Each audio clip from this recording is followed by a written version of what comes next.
I wish, Well, I can see. yes. Trust me, the ordering of these, it was well intended, and then when I got them, I was like, oh, this Was is Al not giving you a hard gonna time about that too? be the name. Well, no, well, they weigh, they're probably about. He would like them 3 double pounds? sided, They should be double yeah, sided. which. Well, Yeah. it's just so.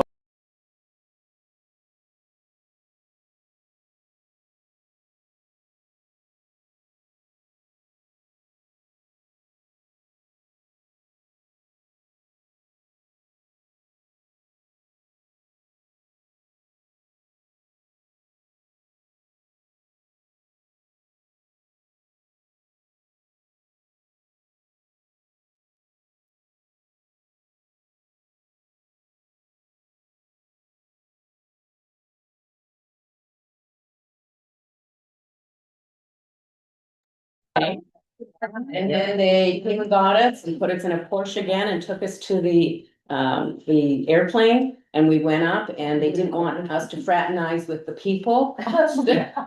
We had a separate entrance into our cabins. That lovely. It's crazy. Yeah. it That was- lovely story, we. We'll get back 3 hours. We'll get back.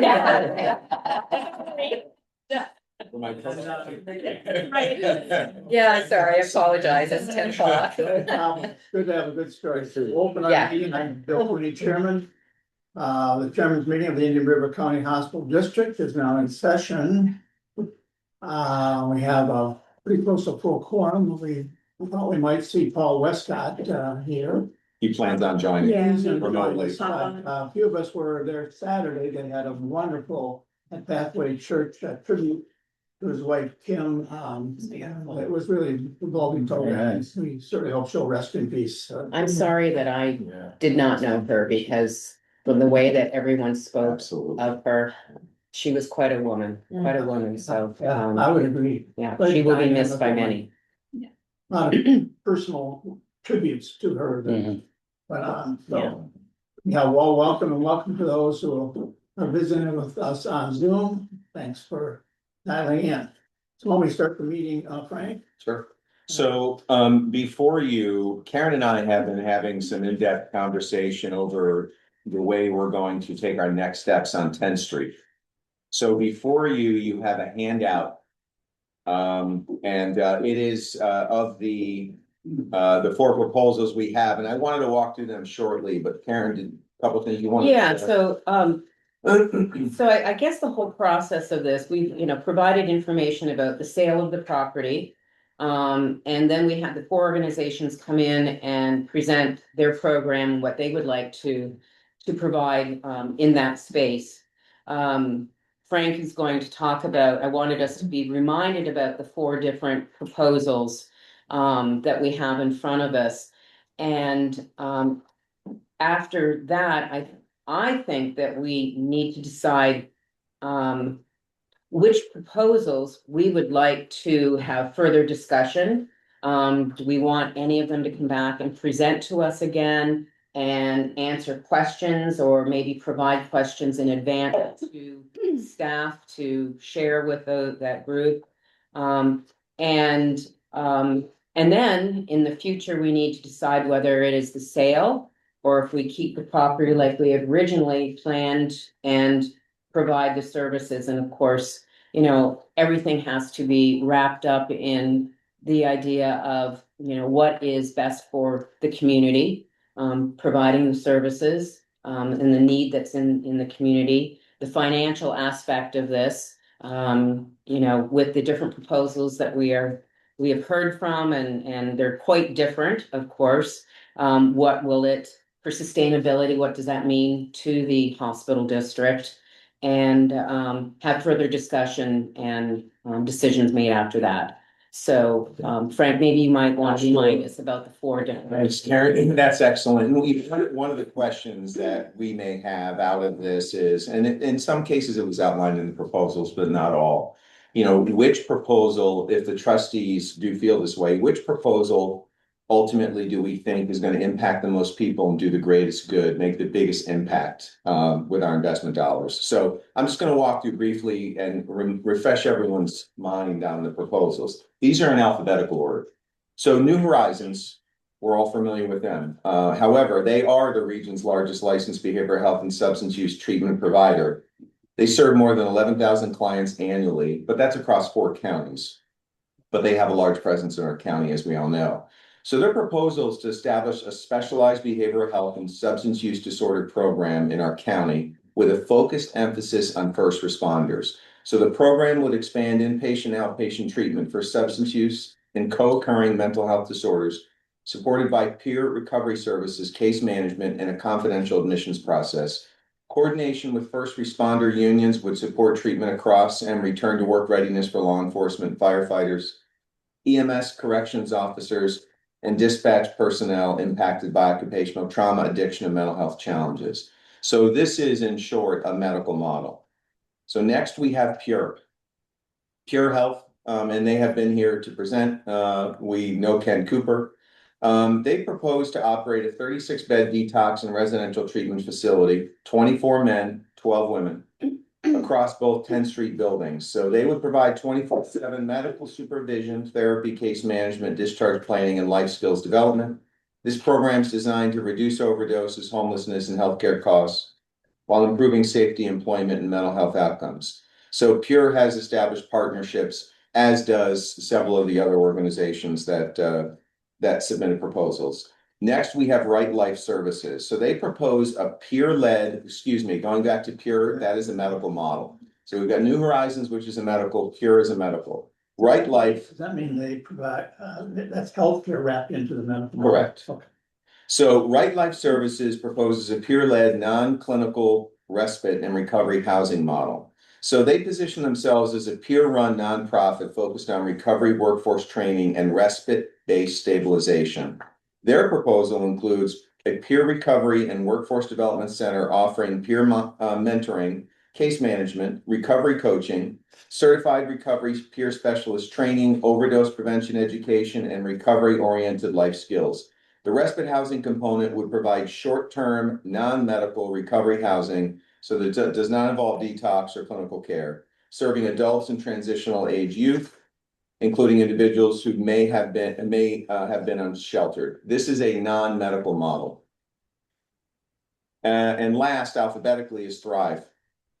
So we all know Thrive.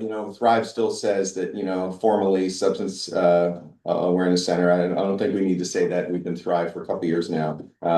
Thrive is a longstanding behavioral health nonprofit in our county. They're focused on substance use prevention, treatment, and recovery. Their proposal is to lease and operate 2 coordinated programs at the 10th Street property. So the first project is a 24/7 centralized intake and respite center. They would do that at the 650 building to serve as an entry point and stabilization hub for those seeking substance use services, and the step 1 recovery residents being the second piece. This would be in the 620 building. This would be a short-term staff-supported recovery housing program for individuals in early recovery. So together, these programs provide a non-medical stabilization, peer-supported respite and transitional housing, which they're anticipating between 3 and 7 days, and coordinated connections to treatment and recovery services. The model addresses identified gaps in access stabilization and system coordination with oversight by the Thrive team and all the strong partnerships that they have, as many of the others do, with local courts, hospitals, and behavioral health providers. This is a non-medical model. So those are the proposals that we currently have in hand. I'm more than happy, as Karen mentioned, to pull together a list of questions. I would submit those to each of the organizations who submitted a proposal, get that feedback, share that with trustees, and then we could review that at a meeting. We could have them come in again and present or address items for clarity based on the responses to the questions that the trustees asked. Whatever. I do want to point out that the reason why medical model versus non-medical model is highlighted is because the fact, as we all know, there's the zoning issue. With the non-medical, there is no zoning changes necessary, whereas with the medical model, there would be zoning Karen, may I have Kate, so Kate also has some information that I think would be helpful to the conversation when it comes to zoning versus redetermination. Approval from county commission, that sort of thing. Sure. So back on December 4th, Patrick Murphy, who's the chief long range planning, that's his title. And I were communicating, and I just want to read the email he wrote to me. He said, Miss Voss, if the district will be rendering medical and detox services, administrating medications, controlled substances, then it would be considered a residential treatment center and require what is called a special exemption approval in that zoning district. Rezoning of the land would not be needed or required. If the district is not offering medical or detox services and only offering counseling, faith-based programs, 12-step, then it would not require a new separate special exemption. So it's special exemption. Correct. I'm saying it incorrectly. Thank you Yes. for correcting me on that. So, Special exemption. right, so. Which is more difficult. Maybe, yeah, I printed out what is included in a special exemption use. So there, it looks like there's about 10 steps to the process. And it would begin with a pre-application conference, formal application submission, technical review committee, applicant response and public hearing preparation, and then it would go to planning and zoning. Planning and zoning would then make a recommendation to the Board of County Commissioners. And then there would be a Board of County Commissioners hearing potentially. So as Karen said, yes, this is, it's a long process. I don't know, how long it would take. I think that would be determined once we start moving down the pipe. Along with whatever entity is choosing to do this, I think we would need to work in tandem on that, so. But we would not need it for 2 of the 4. That's correct. Okay, thank you. Currently, unless they decided to change their model or anything like that. And then, I'm sorry, Dr. Mackett speaking. You and Frank reviewed Senate Bill 954. That's correct. Which directs counties to streamline this process to recovery home services. You don't think any of that will apply? I don't, so, and I can send that information to the board. What was the bill again? I'm sorry. 954. 954, so, yeah, you looked at it, okay. So Dr. Because the Mackett. state wants this to be easier. Correct, Right. but what that is addressing is residential sober living, basically, as far certified residential sober living, which out of the 4 proposals, none of those are requesting that. I think our initial thought about the properties was that sober living model, but currently none of the people are asking for that. But that Senate bill is trying to make it more accessible for counties to approve those It's trying to. certified recovery residents. Your point is well taken, Dr. Mackett, as the state of Florida realizes the need, that's Yeah. the change. This is Paul Westcott. Kate, if I understood you, it seems to me that bill is trying to promote the non-medical residential facilities. In other words, so it may not help us if I heard you correctly. Well, yeah, it wouldn't help us, but what that bill is addressing is certified recovery residences. And so certified recovery residences would be like a Dynamic Life or a Camp Haven. They have a certification from the Florida Association of Recovery Residents, I think like that. And Right. that's a Right. higher level. Right. Well, the question I'm getting to is that level, does that involve providing healthcare or medical related services? It didn't seem, what I heard you say didn't sound like it would. And if that's the case, that bill probably is not going to give us any extra muscle to get where we want to go if we want to provide medical services. That's correct. That was the determination I made in my initial summary findings that I sent to Frank and Dr. Mackett and Attorney Peschke, and Dana, I guess, reviewed it as Dana, can well. you speak to that? Yeah, Yeah. So- now, who we did review the bill as well, so same as what Kate was saying, there are intricacies to that bill, what certifications you need to have. Obviously, it's then how the property is being utilized, so with the proposals that we went through, the utilization or potential utilizations of the property don't match what the bill is intended to cover. we can send out what we've done from an outline perspective on that, just so we're making sure everybody knows what that bill could cover in the future versus what is applicable or non-applicable for the 10th Street property. I would ask that you also send it to the respondents of the RFP, Okay. because if it's easier for them to get approvals, they might want to change the scope. Right. Of that. As opposed. So-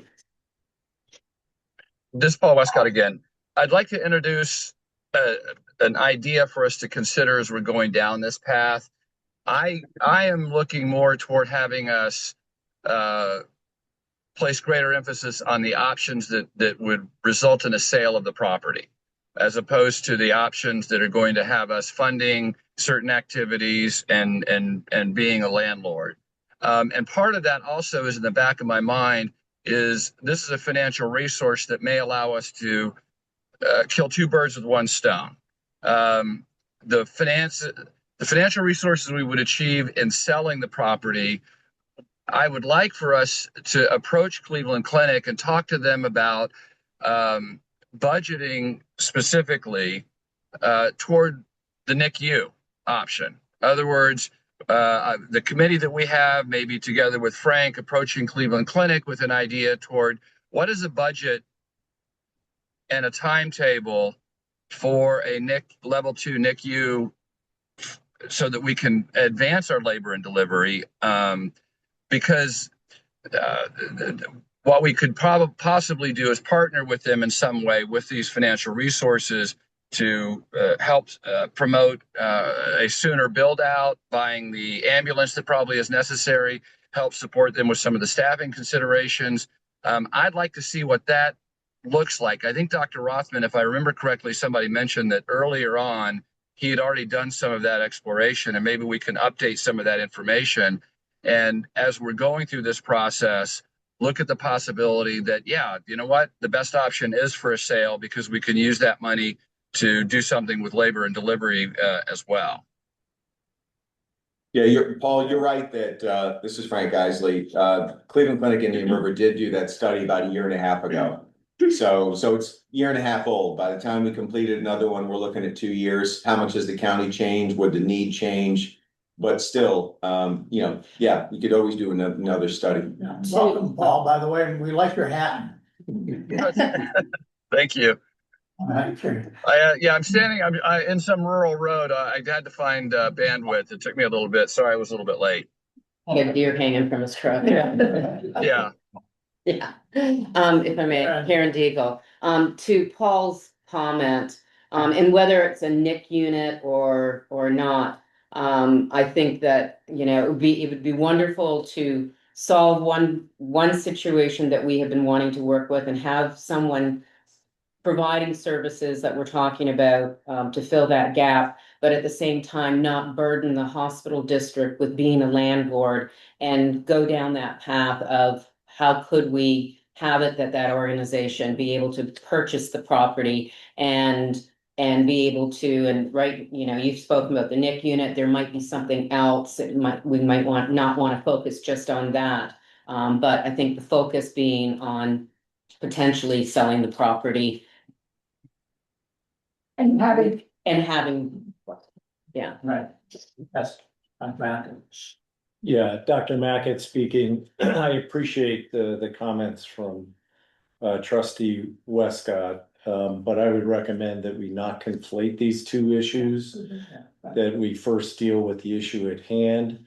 But to trustee Westcott's point, I thought I heard trustee Deagle say at the beginning of her comments of continuing to work with these people Yeah. while we explore. I think we should, as a group, consider, do we want to be working on parallel paths? What do we want to be working on here as we make this decision? It may be possible to work on parallel.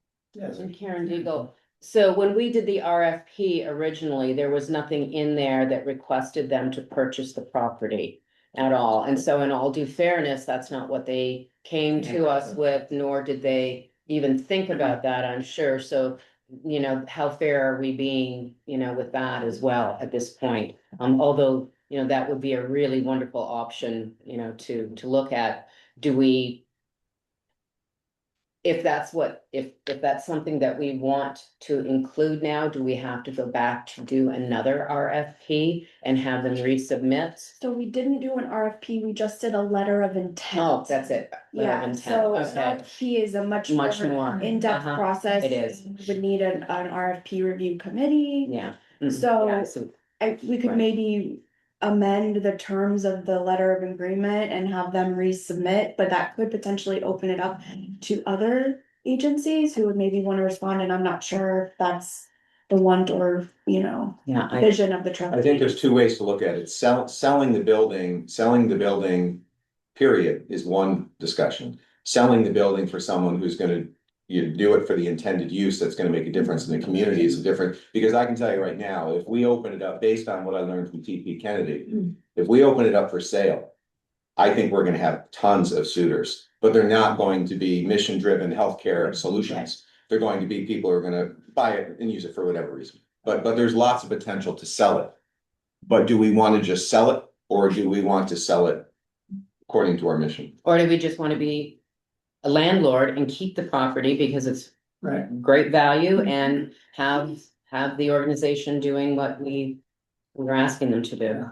Michael? A comment and a question. The comment is, I'm not sure exactly what committee, or maybe it's staff, is running with, but I mean, at the heart of having this, owning this, we've queried what are the costs inherent in that? What's the taxpayer's tab for the first X number of years for somebody who comes in and wants us to support them until? We need to know what that number is, but I'm not sure if is that a staff issue? We don't have that clarity right now, and, Okay. and I think one of the things that would be helpful, inclusive in the questions, and maybe one of the questions could be, would you consider at any period buying this property? If so, when? And we need the financial sustainability model from each organization. Yeah. And I think we can address that in the questions. I can get all that information, share it with the trustees, and then we can continue the conversation. My other question, this is Michael again, my other question is, what is your desire today in this discussion? Where are we headed? This is just an informational. We're chewing the fat a little bit here. Are you looking for some kind of greater input on, well, I think we could take one or two out of the mix at this point? I'm asking. Let me make one comment and then I'll call you. So I'm still concerned, back to your point, Kate, about the zoning and zoning changes, because in our last meeting on December 17th, where Patrick Murphy was chased, he indicated zoning change is not required for medical services.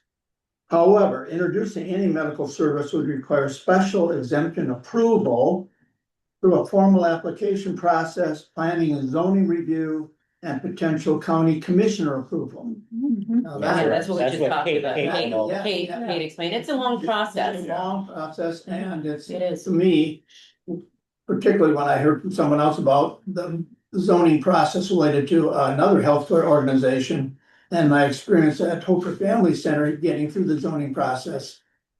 We need to know from those who are in the non-medical model, for sure that they're not looking for a medical change in the future, like Thrive, for example, and be able to say that. Otherwise, we would be stuck as the lease of trying to get that, and that's a challenge. Yes. Yeah, Dr. Mackett's speaking again in consideration of trustee Chin's comments. I think in deference to the agencies and in all fairness to them, I would recommend that we pursue and decide the sale versus own question first before they have to jump through a lot of hoops. Which potentially could take a long time if it requires rezoning, only for us to decide we want to sell it. I think we should decide that issue first. I agree, and I think we need to decide whether, to Frank's point, whether we need to sell it just for the accumulation of funds to be used elsewhere, for example, at a NICU, but rather whether we should do it for community services. My personal belief is we should do it for community services as a number one priority, rather than funding other programs. I'm sorry, say that again? I'd rather have us lease the property, contain ownership, provided it's for, groups like Thrive, for example, who have a special unique role in the county of serving our county rather than just selling it for profit to, as Frank said, there's a lot of other potential owners. Karen Deagle, I think, and I agree with, Dr. Mackett, thank you, senior moment. Dr. Mackett's comments, and what I'm thinking of is that I think we need to discover how much it's going to cost us first to have a program in our facility, before we can make the decision of a sale or not. And that might drive us one way or another. And so if we could go down that path and ask the questions of, and I don't personally myself, I think that we should stick with the non-medical models at this point and have them respond. And that would leave with two organizations at this point, because of that special exemption and the time that it takes. So if we were to ask the questions of the two non-medicals, get that information, that especially the financial profile, the sustainability, see what that would mean to the hospital district, which is what it means to the community and the taxpayers. And then once we receive that information, we'll have a better understanding of whether or not we want to continue keeping the property and having an organization providing these services and or selling. Well, let's just ask how many people support, Karen's Well, proposal. Alan's been trying to. I know, yes. Oh, have you? Just I'm ask the sorry. question. Oh, no, everything you said, I agree with. Okay, wow. And you didn't give me a chance to say it. That's all. No, I agree with, I think, I don't know where you're going with your question, but my opinion is. We bought this property. We've owned it for 13 months. And we haven't done anything with it, so I would like to move more quickly.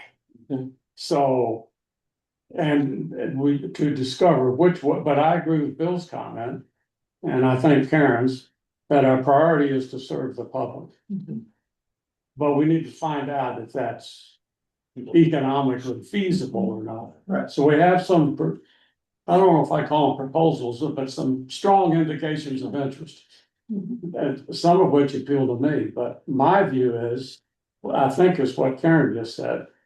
That we should, at this stage, just focus on the two that are non-medical. And develop those. But I'd like to also move to resolve this quickly. From this point on, because we've given it a lot of thought. It's not like nothing's happened in a year. And it's turned out this property is quite valuable and has certain services that would really benefit the public that we don't have now. And so I think we ought to get that going. So that's my Thank you. comment. I agree with almost everything that's been said, Okay. particularly Karen. Welcome. Karen, you have a proposal. I don't think it requires a vote, but a formal vote, but I think we ought to find out from the trustees who is in favor of what you propose. Alan, sounds like you would be, and others? Carrie Bartlett, I'd like to understand what we mean by how much it's going to cost Right. the district. Yeah. I wanna understand what you mean by how much it's going to cost the district, and so I think we need to, before we go back out to the organizations, we come to clarity around what are we looking for from the organizations to speed it up so they give us what we need to make that decision, because I'm not clear on what that is. Other comments? This is. Michael, and then we'll get Paul too. Yeah. Paul, we'll get you, Paul, in just a minute. Yeah. Bottom line, I don't think we got into the process, looking to flip a house. It's fortunate for us the value of that property has increased and yes, we come off sweet if we go that way. One of these, I'm just tipping my hand, one of these non-medical proposals, and it's Thrive, has several components that I think are important. One, the opioid task force doing their study.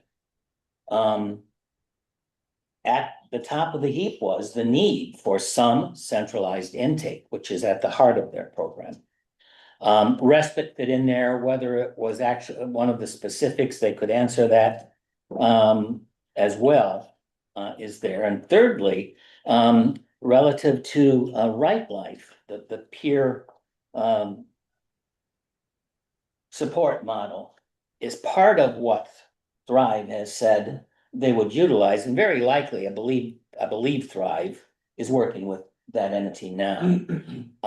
If we want to go forward and look harder at one of the non-medical uses, honestly, I think I could cut this down to the one in my mind that we should be talking to. And I'm gonna come back to the point that I made before, those costs. We need to get into the monetary proposals that they put together. I know that we were being asked to carry the load, but maybe we won't have to carry it fully as we sit down and negotiate a little bit. I don't know what that means. We pay the heating bills, we pay the security bills, That's what I was. it's that kind of stuff. But if we're gonna go forward, and I'm not opposed to it, I would be inclined myself to talk to Thrive. I think they're the standout to me in terms of where we're at, what we think we want to do. And the last thing that's gone through my mind, and nobody said it, at some point, should anybody want to get in there and turn that into a medical usage, that's where public input is gonna step in, and I'd like that to be out of our hands if that's gonna happen, because no good can come from that. I saw what I was talking to Laura Moss the other day, and what the city did in giving permission for detox center to open up kind of in the middle of nowhere, but it's a couple of 100 yards from a school, and everybody's panicked now. After nobody spoke up during the process, they decided, go for it, we need the facility, and then all hell breaks loose. It's an uphill battle that I don't think the district needs to have their name attached to it. Okay, any other comments? And Paul, I think that's. Yeah, so on the, as you probably have surmised, I'm leaning toward the options that involve a sale of the property. I prefer that we not put ourselves in the position of being a landlord at this point. And I'm also a little concerned that we're shoehorning what a usage of the property, and it may not be the right phrase, because of the zoning problem that we've been confronted with, and whether or not we are continuing to move a project forward in a way that isn't going to best serve in terms of a cost benefit analysis of what our resources are and our efforts. And then to address Michael on the central intake, I asked the question on that central intake on space requirement.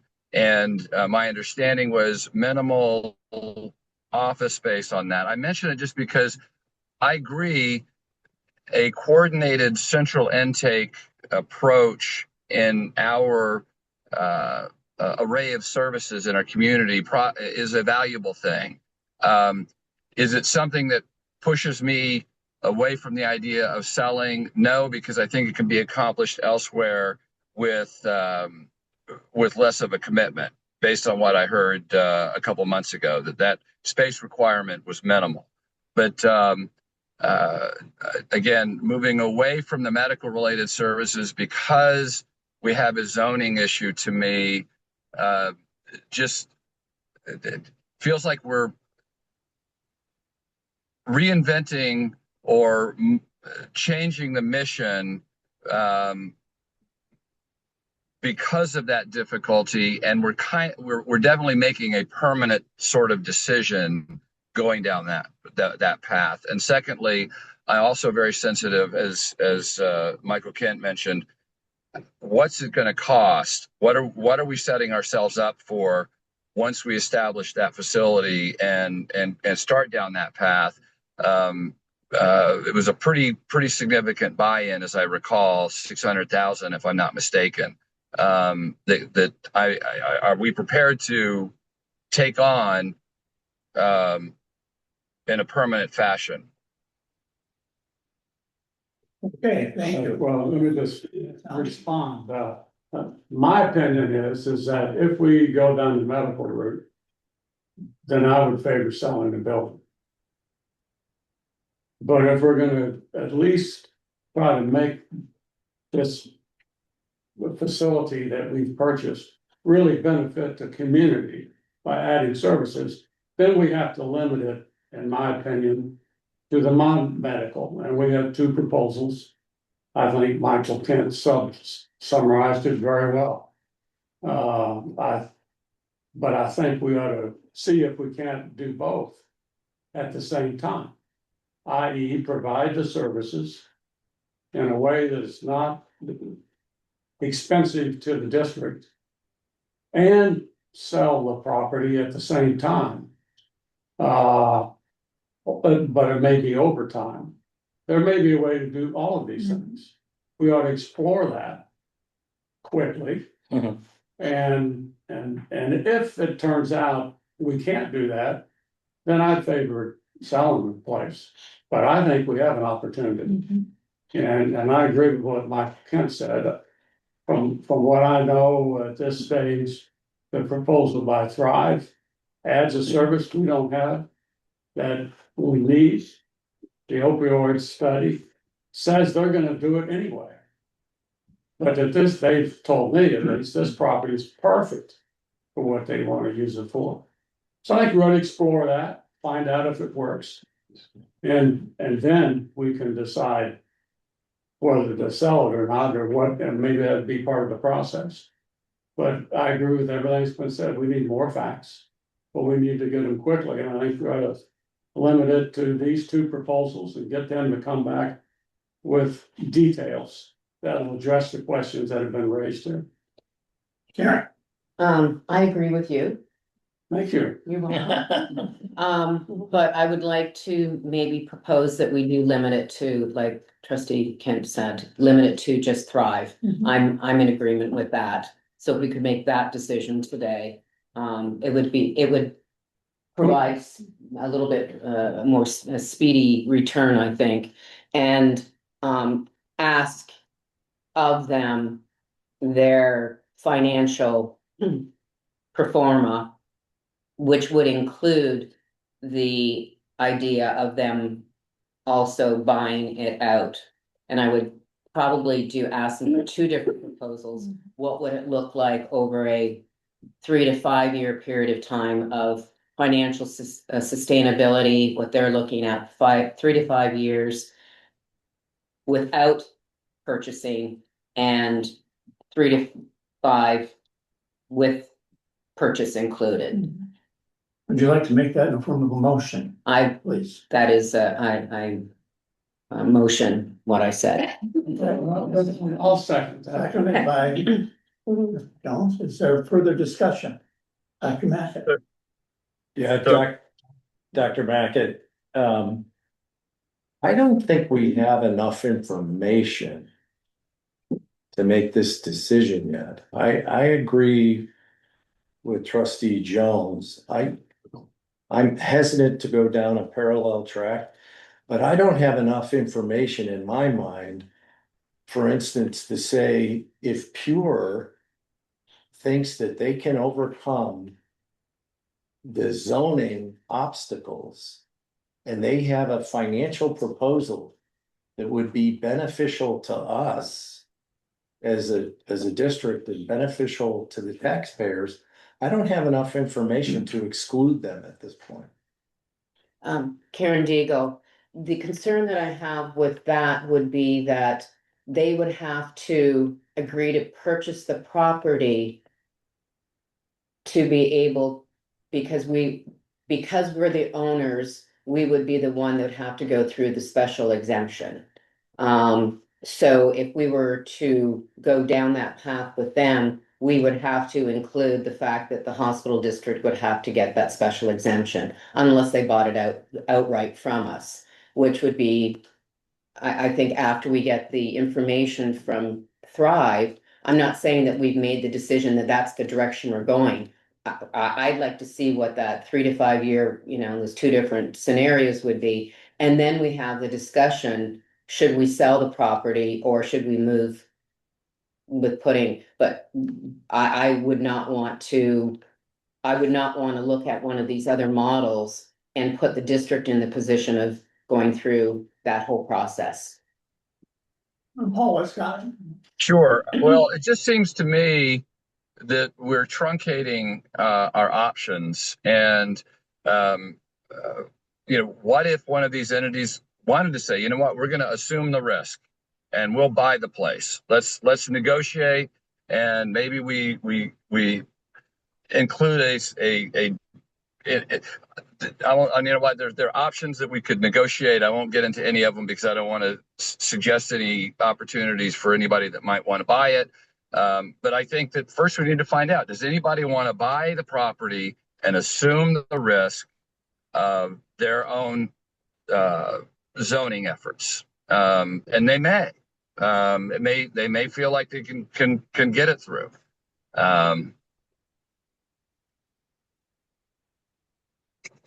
Okay.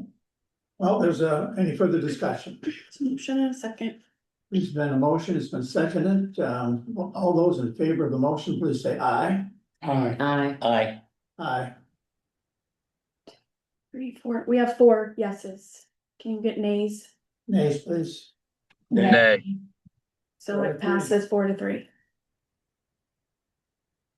Okay. And if that I was- could do a follow-up on that, once we get this information, this doesn't mean that that's it. We might go back to what you and Paul and maybe Carrie want after that, but let's get this information first. I think there's more to come, much more to come, so, yeah. Karen, thank you so very much for leading the investigation of this and the discussion and the direction. Well done. Thank you. Thank you, Karen. Okay, let's move on to the Vicom lease agreement with Dana McNally here and on Zoom, Jennifer Pesky. Welcome, Jennifer. So we wanted to bring this up again because we did have back during the December meeting, the amendment that was provided for the VCOM lease. Specifically, VCOM did have section 4 of the lease that had their deliverables that were required. There was that first deliverable of having that $1 million capital contribution that did not get satisfied in the time designated. Based upon that, we did have discussion with VCOM just to see what they were looking for updated deliverables, coordinating with what the need is, their plans for the building, etc. So we had that draft provided. I know there was the motion for extension, so I wanted to bring that just back up to the forefront of everyone's mind. There was a vote at the December meeting to have a 60-day extension of time. So that puts a new deadline to have an amendment to that agreement at March 10th. So we do have what's likely a number of discussions moving forward of what the district would like to do and the trustees vote upon to have for new deliverables. There hasn't been any change in what's been provided from VCOM. So what has been in that last amendment, which we can resend if need be, is still what VCOM is looking for, but obviously there were more discussions about buy-in, whether or not there should be a requirement with the lobbying that they're doing, getting actual certification for the medical school, things of that nature. So we wanted to bring that back to the forefront and on the table for discussion. There will be further discussion, potentially kind of one-on-ones like we did before, to see what each trustee believes to be the most important for inclusion. And then when we do get that revised again, it will be presented back to the board in totality. Yes, Dr. Matt. Yeah, thank you, Dana. Dana and Frank, has there been any effort on their part to request more specificity, and has there been any response? So VCOM has been incredibly responsive. In fact, reaching out in advance, asking for some assistance with lobbying right now. They've been working with, I believe it's David Christian, who's Cleveland's lobbyist, but Paul Westcott has, graciously, offered to help them. And so we are engaged with them. It's a much larger, broader group engaged in having a lobbying discussion and how they can advance that legislation. So but that has not been done beyond just the work group and talking through how we can really move this over the finish line. They're asking for help, and both Cleveland Clinic and us are, working to help them. If and when they're going to be able to get attached to a bill, don't know. That's still uncertain. So, thank you for that. So, no further specificity on dollar commitments, construction timelines. Well, we do have in section, was it section 4? And I have that in front of me. I can go Okay. back through what we had presented in December, and again, we can recirculate this for everyone as we discuss it through the next 2 months. Let me also say that they were very conservative on these milestones. Correct. So what we had in the proposed new section 4, which is the deliverable or key milestones, was to develop and approve all plans for construction and remodel on or by March 31st, 2026. Submit permit applications on or by June 30th, 2026, and begin construction upon receipt of approval. Complete phase 1, so then they go into the build. So phase 1 is each floor. So floor 1, which is intended to be conference rooms and simulation center by December 31st of 2026. Complete phase 2, which is conference rooms for education, library and study rooms by September 30th, 2027. And then completing phase 3, which is floor 2, which is the sleeping quarters for residents, medical students on call, medical lounge, shower, kitchen, offices, and academic faculty.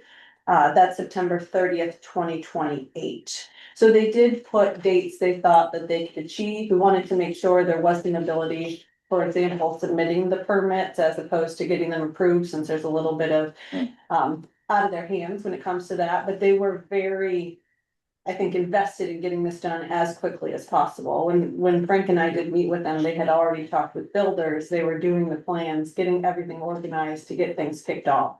Yeah, they've been engaged with Proctor now for a couple months. I can give an update on Go that. So I've been in communication with Devin and Andrew from Proctor over the last week and a half. They're in the building now, meeting with architects. So that's moving They forward. want shovels in the ground. Yeah. VCOM. Thank you.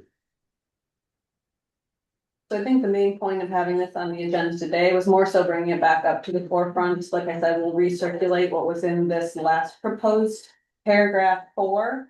And then any additional discussions we will schedule and take place over the next couple of weeks or months, so that we all have an idea of what the collective board would like to go back with, if there are additional key milestones to be added to here, and then obviously coordinate with BCOM on that. And just a reminder, they are paying building expenses as they've been paying for some time. I would, Dr. Mackett, I would suggest weeks, since it's less than 2 months to the Yeah. deadline. Thank you both. And related to our previous discussion on this, Dr. Mack and I both pointed out that it's important to distinguish between medical students and residency. Residency, So we yeah. communicated to them that we anticipate they're doing a medical school program independent of whatever legislation is passed or not passed related to residencies. We know that for sure. We don't. I'm not sure I know the Well, the question. question is, are they aware that our emphasis is that would be a medical school and not a residency training program? Those are. I mean, I think we're, complicated. but yeah, I believe we're on the same page with, Okay. with VCOM. This is Paul Westcott. Frank, it would be helpful, there are two tracks that are of interest to us. There's the physical build out that we just discussed but the other is the full implementation of the complete medical school, which is our goal.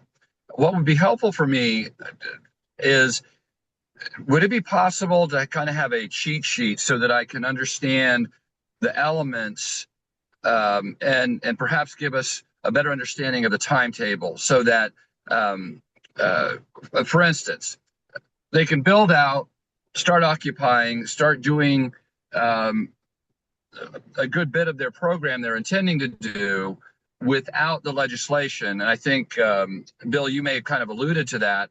I'd like to kind of have a feel for what that looks like. And then that kind of will speak to the amount of grace in terms of the lobbying, getting the, I guess, the residency component completed, because they're filling in other areas of the instructional program as we're working toward this other goal. Am I making sense? Because I don't feel like I have a complete understanding of every element that we're going to be needing on the instructional side. That's fair. Yeah. So what you're looking for, Paul, is a structured, scope and timeline of ultimately, what the goal is, where we're trying to get in more layman's terms. Yeah, I can put something together and work with them and get that out to the trustees. No problem. Paul, Thank I would agree with your comments related to that. I think that's still kind of the question. Right now, my understanding, Chuck may want to comment, Dr. Mack, but they already have medical students They do. within Cleveland Clinic and Treasure Coast Community Health.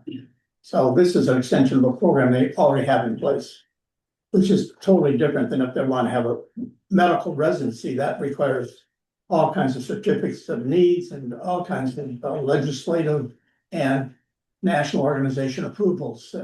Those involved in education of students, it's much more complex. Yeah, Dr. Iannotti himself said and committed to having residency training programs in Indian River County at our hospital. So that is the ultimate plan. But to Paul's point, and what does that look like on the timeline? We're doing third and fourth year medical students, and how far away are we to get up here? And just, I'll have that all organized in layman's terms. Thank you. No problem. Yes.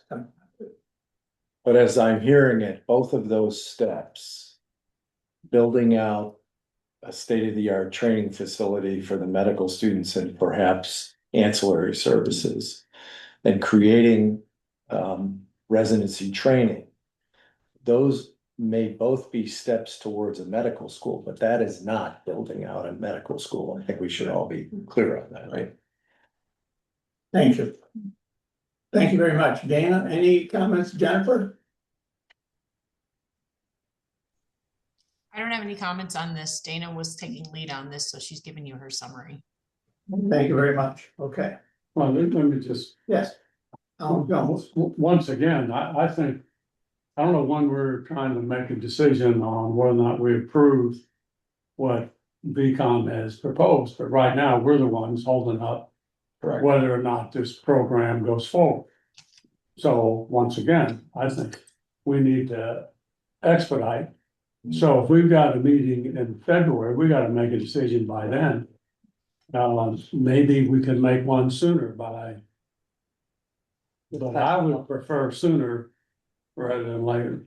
As soon as I get the information, I'll make sure all the trustees have it, and then we can go from there. We'll plan to do that at the February meeting. I think that's a good suggestion. Well, we could even do it in between, We could. Sure. just to get them going. I mean, part of this is the March 31st deadline, which they're already working on. But I think it'd be good for us to finalize the agreement. I want to touch all the bases on the way, but just Sure. speedily. Thank you. Okay, moving along, number 4, every January, we have a potential change of leadership. Trustee officer elections, and we'll talk to either, Jennifer, you like to take the lead on this as a parliamentarian? Sure. Yes, good morning, everyone. So in your meeting packet is a very detailed memorandum that we circulated, outlining the governing legal framework, the parliamentary procedure under Robert's Rules of Order that we follow, and recommendations for the ballot voting roadmap we're going to follow tomorrow for our officer elections. This is a change from the prior years where we've done a voice vote, and you may remember we did actually include and update this in your amended bylaws that you recently approved. So we think this is going to be a much better process to follow for the district. And the memo was simply intended to outline for you the steps we're going to follow and give you the background. So I'm looking at page 3 of the memo at this point that just kind of walks through the process. I'll just give a quick overview. So our existing board chair, Dr. Cooney, will call the meeting to order and open the meeting, and then he will pass the meeting over to me as the parliamentarian to lead the annual election meeting like we've done in the past. I will accept and call for verbal nominations from the floor. We'll go each office one at a time.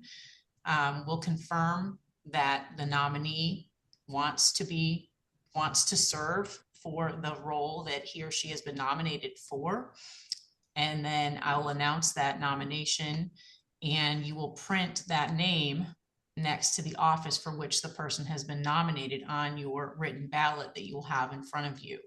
And then after nominations for each office are completed and you've printed the names on the voting sheet, I will close the nominations. Once we've confirmed there's no further nominations, and then you'll write the nominated people for the office that we're on. You'll vote by putting an X next to the candidate of your choice on your ballot, and you will sign and date the trustee certification portion at the bottom of the ballot. And then the voting sheets will be collected and passed to me. Kate Voss is going to sit next to me and help tally the votes. And I am required to read aloud which trustee voted for which candidate. So that's part of the minutes and then part of the record. So the vote sheets, the ballot sheets themselves will be part of the official minutes.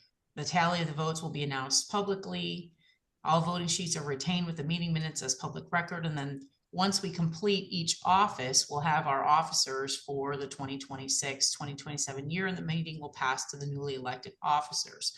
What this does is it's just a fairer process. It allows for, it takes away the first to nominate aspect of voice voting that has been problematic for contested offices in the past. So that's why we've done this. It's part of your bylaws as well to permit ballot voting. And we've spent a lot of time researching this and outlining how we need to do this for this board so that we're compliant with the Sunshine Law. Does anyone have questions I can answer about the process we're going to follow tomorrow night? Karen Deagle. I saw on the back page, so 3, 4, 5, you have chair and then the list of names, or what potentially would be a list of names. You have one of these sheets for each of the 5, is that correct? Yes, you'll Okay. have a separate voting sheet for each office. And So we'll do them one by one. So when someone makes a motion, we have to write in that person's name. Is that what you're saying that we do? Once that person has accepted the nomination, we'll close the nominations for each office. And at that point, I'll instruct you to write down the nominees for each office. Okay, thank you. And then you'll certify it, you'll write your name, you'll sign it, you'll date it. And then those will all be passed to me to read into the record. We'll tally the votes and it will all be transparent. So we'll go office by office. Right. We thought it made sense to do it one by one so that you know who your chair is, then you go to vote for vice chair, and it would just eliminate maybe some redundancies that don't need to happen.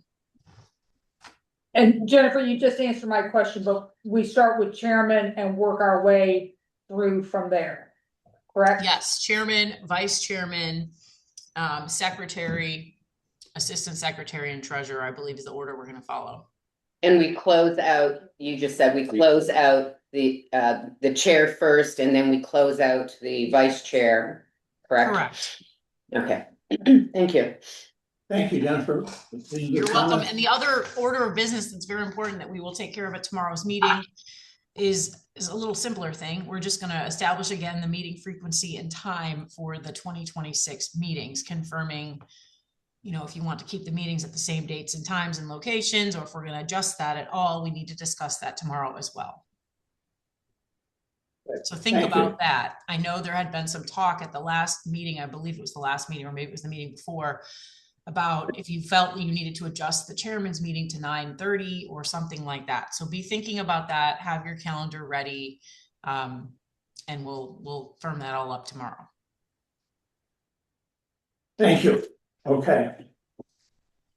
Okay, we'd like to then ask Jennifer Fredericks to bring us up to date on budget timeline. Okay, all right, Right. so based on the feedback from our community partner survey as well as the trustee surveys that we completed. I did make some modifications to my originally proposed dates, which I don't have it in the packet today because I'm just gonna forward it to you, but I wanted to discuss it first to get some feedback. So we did adjust the timeline to include the letter of intent process for both new and existing community partners. It will open on February 9th. And it'll close on the 20th of February.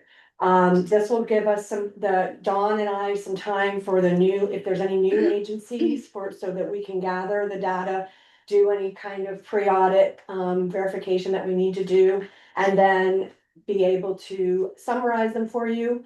And also decide whether we're going to invite them to participate in the application process. The full application period for anyone that's invited and the existing agencies will start on March 9th and will close on April 7th. The trustee review and evaluation process will take place starting April 13th through May 8th. Now, you may recall last year because the staff did the kind of the evaluation process first, and then we opened it up to the trustees. That kind of delayed the process almost 3 weeks to a month. So we didn't start actually having our first budget discussions till almost June. So this will complete the process by May, and we'll be able to open up the first discussion as early as our first chairman's meeting in May, if that works for everyone. So I've got some list of dates. I included June 11th, which is 2 weeks from then, and for a funding discussion meeting, we can discuss I think we're gonna have a discussion whether we want to invite agencies to come and talk, especially like we did in the past. If it's a new program that they're going to, we will have them invited to come and present their new program or service. So I will forward the dates that I have now for you to put in your calendar, and we'll update our website, and I'll notify all the agencies as well. And EC Impact will send out information relative to the dates. Would you repeat the date of the trustees review time? Yeah, April 13th through May 8th. Thank you. And we'll be evaluating at the same time, so. That was gonna be my Yes. clarifying question. Yes. So staff will still be reviewing and sharing insights. Correct. And we'll just be doing it at the same time. Correct. Okay, Yeah. thank you. Yeah, let me just add if I could, there's some other things that we were talking about doing just across, among the team that might make the whole process easier for the trustees. We can anticipate that we're going to get, we're going to have between probably 10 and 15 LOIs, and in addition to our current 20 organizations and 60 programs, we may get another 5 or 10 more, especially with the uncertainty around federal funding. So, to create a summary sheet that has already, has the organization, what they do, what the program is, how many people they care for, what the ask is, what the program is exactly paying for, 2 FTEs to do this, just to make it very simple on one sheet for each program. That would just help distill the information for the trustees. We're all reviewing 60, 70, 80 of these. We want to figure out how to make it easier. It takes a lot of time, as you all know, and based on the feedback we received from the trustees on the survey, we want to make the process more streamlined for you. So we can talk about more of that offline. Just want to throw it out there. So when we have our strategic planning meeting, we are going to have full discussion on About how this is all going to work. Correct, and even just, looking at our goals, looking at the objectives, looking at the prioritization of our funding do we want to expand? Do we want to, contract anything? Do we want to reconsider, interpretation of how we think of preventive care, for example? Okay. What is that? So defining medical care and just getting into some more detail around what we currently, what we have our current goals, but do we want to, even though the needs, there's been some subtle changes in needs, however, what do we want to do going forward with these goals? And it's fine if we keep them the same, but it's just important we're all on the same page with interpretation of what our goals are and how to get there.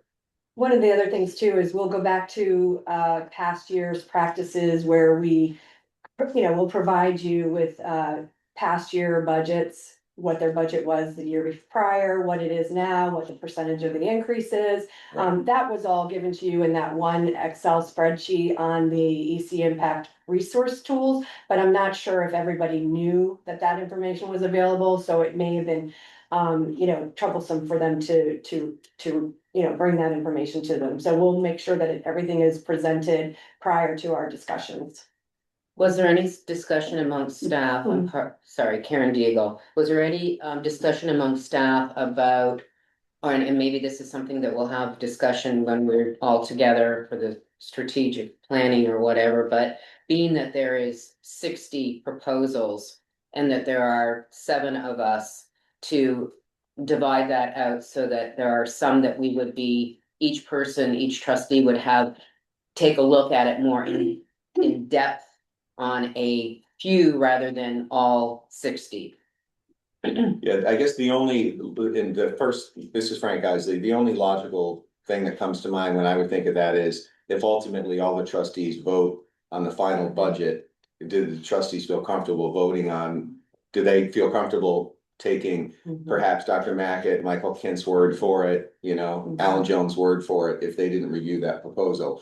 But I mean, if we had a simple summary sheet with the items I said, in addition to what Jenny said, the year-over-year increase, year-over-year, and this year we're gonna have the numbers. So we're gonna have unique patients, we're gonna have encounters. So if they're asking for a 20% increase in funding, yet they're not looking to treat more people, what's that about? So it'll give you those insights to make it, just distill it all down very simply for the trustees. And then if you want to go into a certain program and research it more, you still have that ability. Alan Jones. Alan Jones, I'm gonna say this in public, even though I know we'll deal with it individually. But when these presentations are prepared, I am interested in the whole scope of the organization. But I only care about the patients being served that are residents of our county. And so bearing that information and the verbiage of a national organization, I found really cumbersome.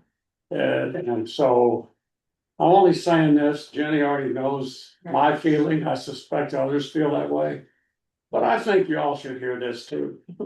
So we're interested in the scope of the organization, but we care about Indian River County residents and how much it costs to serve them and that they're meeting those standards, so. And we are going to limit the character space on some of the questions and ask for specific programmatic information, not necessarily the entire organization, to your point, and focus on the Indian River County residents that you're gonna serve. And again, like Frank said, some of these organizations didn't count encounters before, or they may have known how many patients, but it was an estimate, and now they really can tell. So I think we'll have better information. Michael. A really in the weeds question. From you? I can't believe it. We've got 7 or 8 organizations who were told last year they were not receiving full funding then, and they'd either be on a 3 or a 2-year reduction, downward spiral. Assuming that, I'm trying to put this out in a way that makes sense. Do we need to go through the full motions for agency A and program A? If they asked for $100,000 last year and we said, we're gonna give you 75% this year, 50% after that, 25, and you're done. I don't know if it was specified that 75% of 100 was $75,000 last year. Are they getting $50,000 this year because it was predicated on what they asked for last year? Or are they gonna come in and ask for $150,000 this year for that program and only get 50% of it? You know where I'm headed. Mhm. My point at the core is if we already have a general commitment to fund at a reduced level, as long as the agency's outcomes have been met, if they've gone through the process for all the reporting and we've got that in time, why are we bothering to even take a harder look at them for any other reason? Unless you want the opportunity to reverse yourself. Does that make sense? That made perfect sense, and I'm sorry, that was my assumption, was that so that's probably doing what assumptions do. I thought that if we had made the decision last year, and as you said, then there was not a need for them to go through that process again. I mean, that's Mhm. a huge burden. In my mind, an amount was established, but there's still gotta be Yes, the yes. the review. We've gotta look at the numbers, make sure the program is effectively offered in that current funding year. But I think there's 6 or 8. I don't honestly remember what the number Yeah. is. Agreed. This is Paul Westcott, and I agree, less is more, and that's to Alan's point as well. Less is more. I don't mind reading, but sometimes feel like I'm taking a sip of water from a fire hydrant. I don't need to be. That's fair. Thank you, Jennifer. Okay. Okay, Frank, tell us about the mental health court. Well, we're gonna take a couple minutes to talk about the mental health court transition. I'm gonna give a quick update and then we're gonna jump into some financials we want to share with Jenny and Shannon. So if you recall, before the holidays, seems like a long time ago, we had mental health court now has successfully transitioned administratively as the pass-through entity with mental health collaborative. That was effective January 1st. So now Sean Layden is an employee there and he's working out of the collaborative. The monies to support the mental health court are flowing through the collaborative. The ultimate plan is this is a temporary hold for mental health collaborative until October 1st of next year, at which we all met with the county. We all met with the county administrator and the team that's going to be assuming this program. The department that's going to be assuming this program. And as of October 1st of 26, this is going to be under the county. The program will be administered through the county. The PASO entity will be the county. So that's the short and longer term plan for mental health court. What we wanted to talk about was one of the challenges that we found was the money, because the collaborative does not have a lot of cash on hand. The monies needed, there's some monies needed to seed the program to get them started over the next couple months to pay for the administrative costs for this program. So I'm gonna turn to Jenny and ask you to kind of walk through that, Jenny, please. So, well, first things first, we received, let me just step back. So what we did was we transitioned the budget, the current budget, the approved budget for this fiscal year for mental health court was 278, 283. That was to cover the New Horizons Mental Health Association clinical services that were provided, plus some other costs associated with those services. To effective after the December invoice, which TCCH was still had invoiced, was 217, 533 available. I'm sorry, Oh, I is just realized that math is wrong. Oh, It's okay. actually this 231, 650. Okay, so I apologize. 231, 654, thank you. Sorry. Okay, and that's okay. So what we did was, Kate worked with DeSalvo. We moved that bucket from TCCH under the mental health collaboratives bucket. And, that is available for them going forward. Agreements have been changed or in the process of being changed and signed. They have requested mental health collaborative set up a special separate account for mental health court. And, but they are asking for, like Frank said, some advanced funds to get things going. And they requested $46,000, a little over $46,000. So it's not going an increase to the budget, it's just moving from the mental health court budget to mental health collaborative to cover those expenses to continue paying payroll and other associated For costs. the first 2 months, Jen? For 2 months, yeah. Yep. Dr. Mackett, so that proposed $48,000 plus will be credited against that. Right, and then we'll just reconcile, we'll just make a reconciliation towards the end. So it's not additional funding. in- Not additional funds, In any way. right, in any way. It'll show up on the invoice, correct? Correct. Oh, yes. Mhm. And Michael, speaking, will it be resolved in 2 months? Or is it a fact they need to have that money just because the timing is off on making those payments? I mean, I have no problem with fronting the money. At the end of the year, you know, it all washes. They're Yeah. not getting more. Right. Right, and that's, They yeah. need, it's time. Right. they feel that 2 months is appropriate, so, but we can always Okay, I mean, make that if not, adjustment I if mean- needed, yeah. Thought to reconcile would be towards the end of the fiscal year, so as they get to that last Yeah. remaining amount, yeah, then Okay. reconcile that at time. I make a motion that we, provide mental health collaborative the 46,000, I think it's 46,000 something. Yeah, here, I've got the exact $46,380.50. 50 cents, my God. Provide that to them now, as soon as possible. And that will be credited back at the end of the reconciliation process, end of the fiscal year. I'd second that. And any further discussion related to this issue? Seeing none, all those in favor? Aye. Opposed? Thank you, trustee. Thank you very much. So in the end, Sean will be working for the town. Eventually. Yeah. Okay, under other businesses, an area we've discussed before that actually trustee Alan Jones has brought up several times, and it was to me and others, is how we let the community, our taxpayer know that we're having these meetings on Wednesdays, the chairman's meetings, and Thursdays, a formal meeting. And the only notice we have is in the TC Palm, it's this small area at the bottom called government public notices. That's it. That's the only notification we have. It's on our website too, though. And it's on our website. If you go to the website, you have to be directed by, well, to me, you used to have emails, direct people to go to websites. But ask Kate just to look into what would it cost if you wanted to be more straightforward in making these announcements, whether it's important or not, that the community and our taxpayers know that this is what we do, who we are.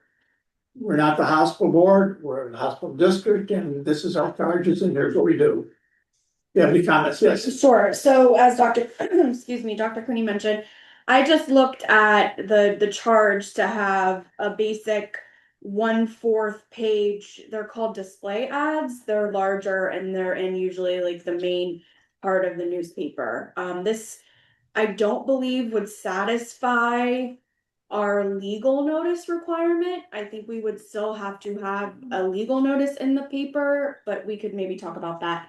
But we also post on our website, which is part of that statute as well. So 32963, they do have reduced rates for not-for-profits, which they said we would qualify for. So it looks like it's around $550 for that 1/4 page ad, which I believe would kind of be like a small box. Obviously, the price is going to increase the larger you get. TC Palm is around 800. So there is quite a big difference in that.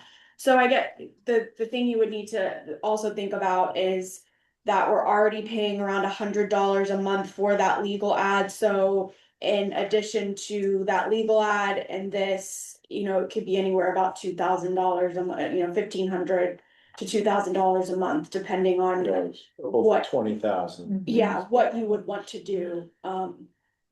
We've discussed this and we noticed that in average, there's sometimes on Thursday's Zoom up to 20 plus people. On average, it averages 8 to 10, like here we had about 10, and tomorrow, if you look in the past notes of attendees, so it's about 8 to 10 people. if we think that's sufficient. I mean, those are people interested, but generally, I'm not sure the taxpayer really knows, maybe they don't care, but. So I just propose it one more time. Karen, do you have a comment? Yeah, for those prices, I don't think that the taxpayers would like us spending that kind of money to put an ad in the paper. That's significant dollars. I think I remember that was Jennifer. you before. I was just gonna add, Kate, you also do send the meeting notifications to our regular attendees and funded agencies, correct? Yeah, probably about 40 people, 40 to 45 people get that a month. It is a small group of people, however, they're more than welcome to forward that on. But those are the So- interested parties that we're aware of. Correct. They It's get a a mix separate of- email notice. Correct, it's a mix of private citizens and community partners. And it's on the website and That's correct. I just want to confirm we're following all of the requirements under Florida law for a special district to notice their meetings, the way we're doing it. Okay, Dr. then. Oh, yeah.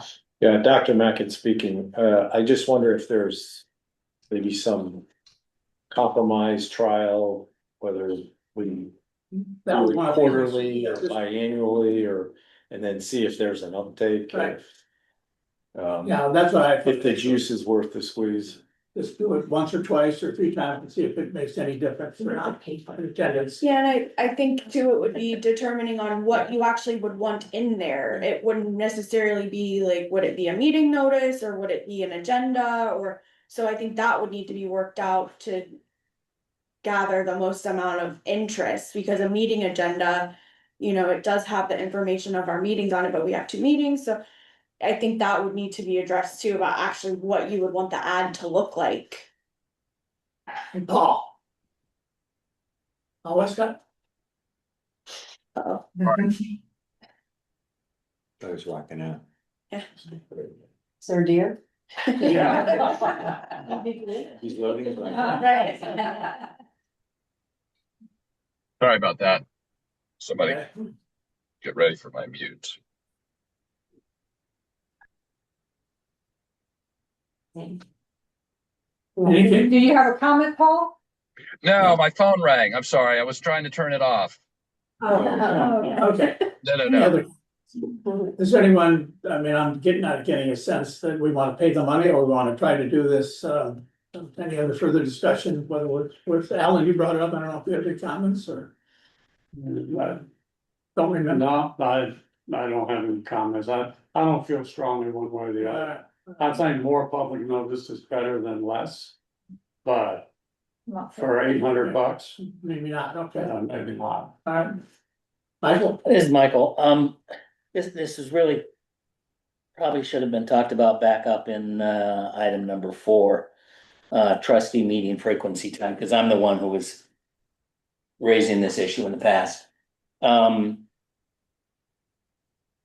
of thoughts. Same thoughts that I had the last time I threw this out. I don't know. Going forward. And if this is the time we have to make these kinds of decisions tomorrow. That Wednesday, what we call a chairman's meeting, and Thursday, the next day, regular monthly meeting is the best time frame for when those meetings ought to be had. Because I think there's a general agreement. These are full scale, taken action chairman's meetings. It's really monthly meeting 1, monthly meeting 2. I would consider looking at a schedule. Week 3 makes sense because we can't have the budget information sooner than that. Right. I don't get it till Friday when I put my report together and get it to her over the weekends while you get it on Monday. It's just not due. You've got to have some time. So week 3 is kind of a logical time to have a meeting, but should that other meeting be week 1? There are instances like going over how we're gonna vote tomorrow makes sense in advance of the day we vote. I'm just not sure, the close proximity of those two. We're all concerned, as Alan is, about moving things forward. You can't get a lot done from one meeting on Wednesday to the next meeting on Thursday, but perhaps over a 2-week period, you can come back and maybe we'd be in a position. I'm not, I'm just throwing it out there. It's been Wednesday and Thursday forever, but I think things have changed over the years. Because, I'm sorry. no, I was gonna say, just because that's an action item tomorrow, I wanted to at least throw it out and say, think about it, and perhaps we wanna look at modifying when our meetings are and what we call Yeah, that's important, this Alan Jones, it's important to schedule, so that's part of it. But the other part is that this is called a chairman's meeting. It sounds like the chair decided to have this meeting, but it's become regular. And it's important sometimes to do it the day before, so that we know in the general meeting exactly how to address a certain topic. But there are other times when I think the chairman could call reschedule the meeting because of whatever circumstance. So I just throw that out just to sort of partly support what you said. it's never easy, I get it. And our time commitment has grown. Well, that's why I didn't have the chair. Yes, Well, and maybe that relates to the discussion we were having. Maybe an initial compromise would be greater public notice for irregular meetings rather than our regularly scheduled chairman's meetings. So if we were having a special call meeting, Right. we would then notify it in 32963 or TC Palm with a bigger ad.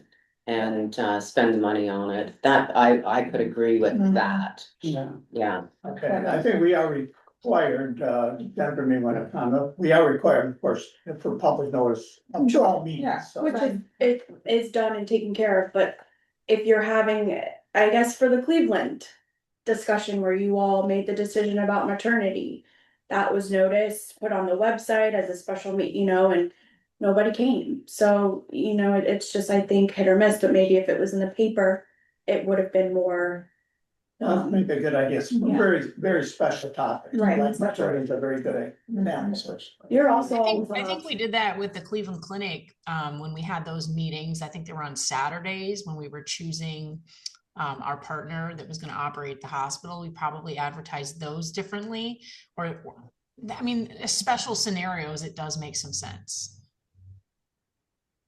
Okay, Karen Deagle, I do agree with Michael though on some of this that, just because we've been doing it this way for years doesn't necessarily mean that it's the right way of doing it. And things have changed so significantly over the last, however many years we're doing this now. That,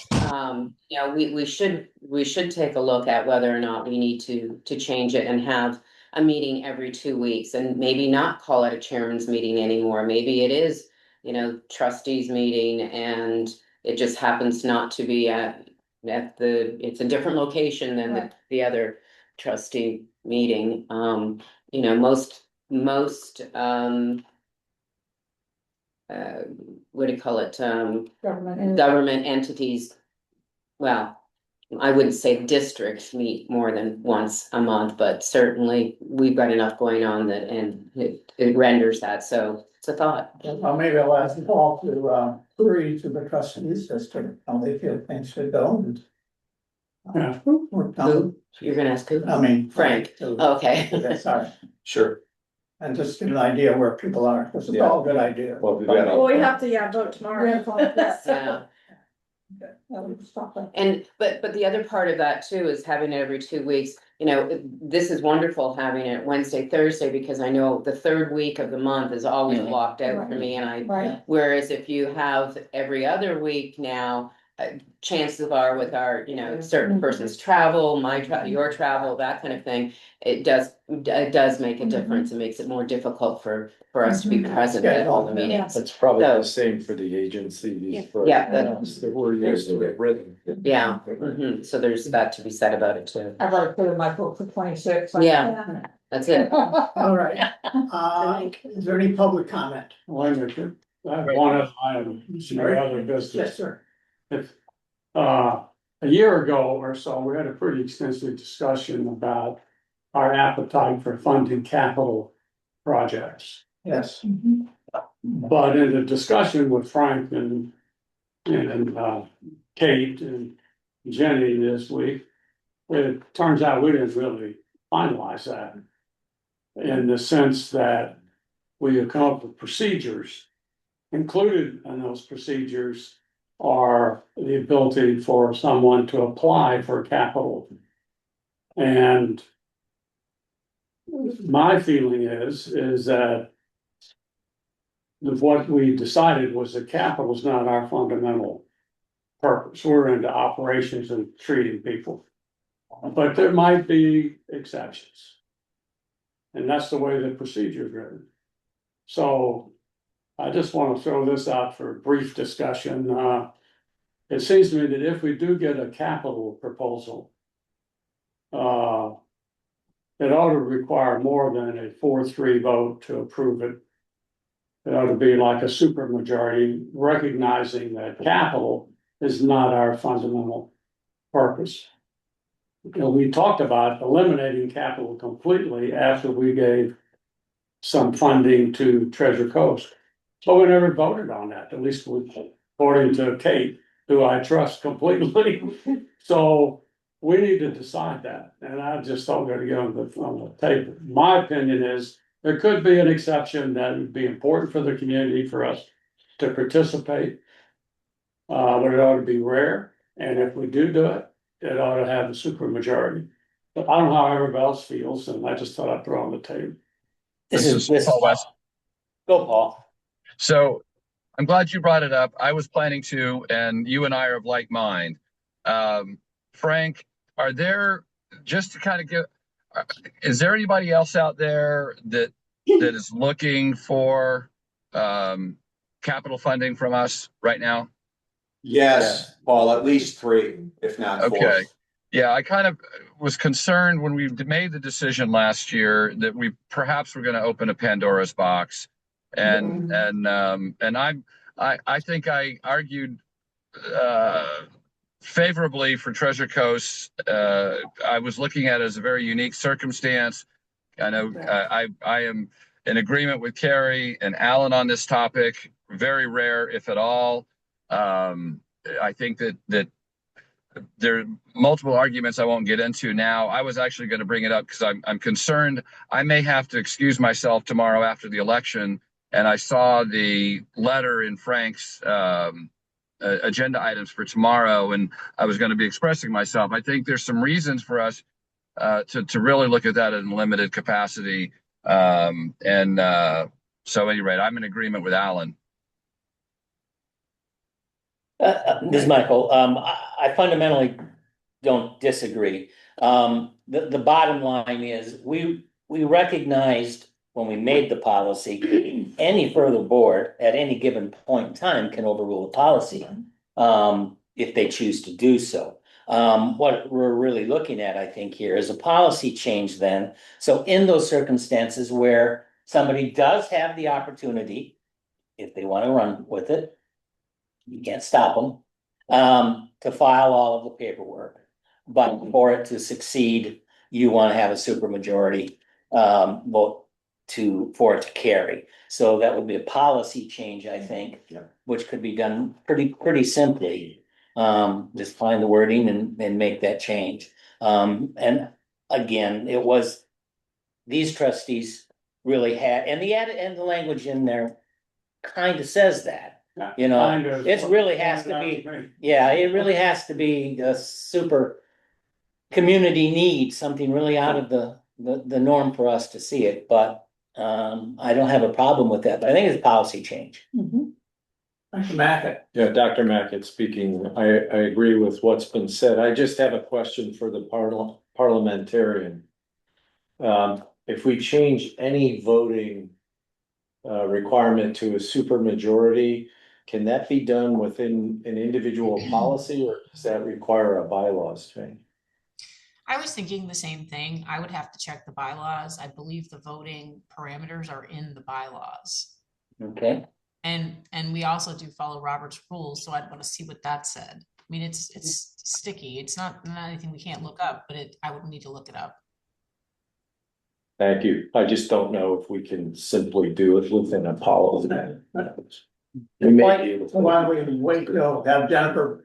Yeah, look that up maybe by tomorrow, and you could let us know, or certainly by February. Dana's writing it down. Yeah, we can let you know. I don't know. I have no idea if we can do it by tomorrow, but we will definitely work it in and you'll have an answer sooner than later. I mean, definitely by next week. So you'd know well ahead of any February meetings. All right. Is it for an action item for tomorrow? I'm trying to follow the purpose of this. I don't believe it's for an action item tomorrow. No, there's no action. No, there's no action. Okay. There's no action to be taken. Well, excuse me, I just, Yeah. why not? Yeah. I mean, we talked about this a year ago, we established what we thought was our purpose, and apparently it's not clear. Because we've got 3 or 4 organizations looking for capital. So I would like to make a motion tomorrow that we define what supermajority is. I just want to get everybody's opinion. I think Karen Deagle, I think what she was saying is that they're going to look into how the change is made, but probably wouldn't have it in hand tomorrow night. Oh, The okay. question about is this an action item would have been, is there somebody, do we have to decide if we're going to fund somebody the capital or not tomorrow night? But Right, not a rush, we need to do it tomorrow, I don't think. Okay, is there any public comment? Thanks all the public for attending, those present here. Seeing none, Wait, don't, sorry, okay, one more, well, sorry, my phone. I've been asked by, a couple people about my intentions. My term ends in December. So that I'm public and I don't want to be put in the position of it appearing that I've told one person and not another. So this seemed to be the best place to say, I am not planning to run for reelection. I am obviously going to serve the rest of my term. There are just some things out there that I have an interest in, that I want to have the energy and time to shift gears and start looking at it. Specifically, I have an interest and concern about the job opportunities on our community, and you know, we experience some of those difficulties resulting from that as a result of the hospital finances, the 70 or 75 versus the 20 to 25 insured, so just wanted to go ahead and let everybody know I've been, I'm obviously going to be here for the rest of the year. I'm enjoying what I've been doing. If there's a committee opportunity out there, I'm going to continue to support the district however you all would like. But I just felt like I probably should go ahead and let anyone who's interested, so that process can get started for whoever would be interested in running. okay. Thank you, Paul. Thank you, Paul, you certainly contributed greatly to us for the last 3.5 years, so we'll respect your decision on that, and from my personally, and your wife, a big hug to you for all you've been through. Thank you. Yeah. The big hug. Yeah. Meeting adjourned. Thanks.